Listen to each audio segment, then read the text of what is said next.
Hello and welcome to Point of Power with Reverend Andriette Earl. I'm Reverend Angelo Allen. When should we start trusting God? I know it sounds like a strange, non sequitur kind of question, and yet it occurs to me that most of us probably don't focus on trusting God when things are going well, when we're skipping and whistling our way through life. Who's thinking about trusting God? Until things change, until we're feeling more challenged. Then we perhaps start calling on the name of the Lord. Back in May of 2019, Reverend Andriette raised a salient point in one of her Point of Power talks in which she simply states that spirit works on a full-time basis. What would it be then if we were to place our reliance on spirit full time? What if we were to put our trust in God all the time? What if we were to live as if we were spiritual beings all the time?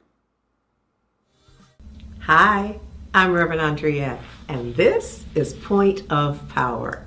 So I'm rocking and rolling with Ian Van Zant's Acts of Faith, the 25th anniversary edition, in the month of May. So for this Saturday, I'm going to begin with the affirmation, because the affirmation that she offers us says, I let go and I let Spirit guide me every day in every way. So this idea, I wanted to begin there, because if we have that as our overarching intention, our commitment to allow the divine to guide us, it serves us to know that spirit works on a full-time basis. So often for many of us, and this is kind of Ianla's commentary, that often the way we approach the divine, the way we approach spirit for guidance is in an emergency, when we feel like we don't have any other option. So we want kind of a part-time spirit. We want we create a relationship that is really part-time. It's half-time. It's when, whenever I think about it, whenever I want it. But I think even as I say that, you realize that your point of power would not be rushing in and out of a relationship with the divine. It would be to be fully available to spirit, full-time, open and available. So for those who know that you have asked for and received guidance, divine guidance around your work, your career path, your creative self-expression, why not get divine guidance, accept divine guidance regarding your health and well-being? That's not off limits. How about using divine guidance, relying on divine guidance for your relationships, etc.? The idea here is that whatever it is that we really want to accomplish, whatever it is that we hold as an intention, requires our attention. Not part-time attention, but our full attention.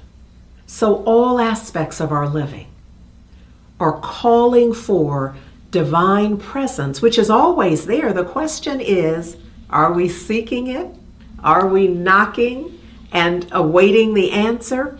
So the notion here is that part-time spirituality, she says, creates turmoil, indecision, confusion, and stagnation. But once we engage spirit full-time, we are fully present, and we simply find life is more enjoyable and peaceful than we ever thought possible. So I could give testimony.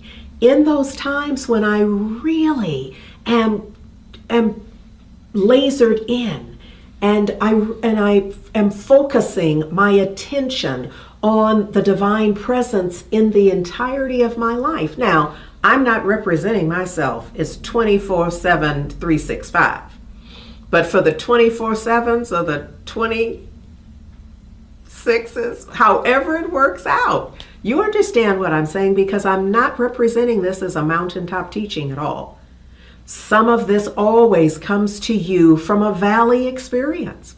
What I know, though, is when I have focused my attention and I have surrendered and been divinely available to Spirit's guidance, my life has worked in a new way, that I get to have a different experience.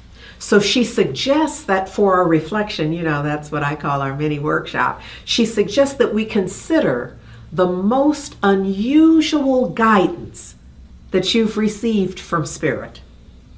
And then answer this question: how did that guidance manifest in your life? So it's a Sankofa kind of moment.